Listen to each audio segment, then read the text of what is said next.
ഉണ്ണിയേട്ടാ 2025 തീരാറായി. 2026 വല്ലതും ഉണ്ടാക്കണ്ടേ, സമ്പാദിക്കണ്ടേ? എന്തിനാണ് ഇത്രയും പൈസയൊക്കെ ഉണ്ടായിട്ട്? നമ്മൾ എന്തൊക്കെ വഴി നോക്കി. ദൈവത്തിനാണെങ്കിൽ ഒട്ടും താല്പര്യമില്ല. അങ്ങനെയൊക്കെ ദൈവം വിചാരിച്ചിരുന്നെങ്കിൽ നമ്മൾ കോടീശ്വരമായിട്ട് നേരത്തെ ജനിക്കില്ലായിരുന്നു.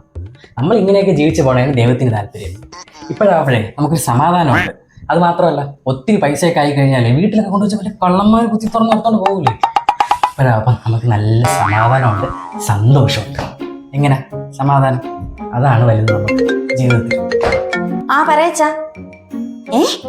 വേണ്ട അച്ഛാ, എനിക്കൊന്നും വേണ്ട. അച്ഛൻ അത് വേറെ ആർക്കെങ്കിലും വേണേ കൊടുത്തോ. എനിക്ക് സമാധാനമാണ് വലുത്. അത് തന്നെയാണ് എന്റെ തീരുമാനം. ഇതിന് ഒരു മാറ്റമില്ല. ശരി അച്ഛാ, ഓക്കെ.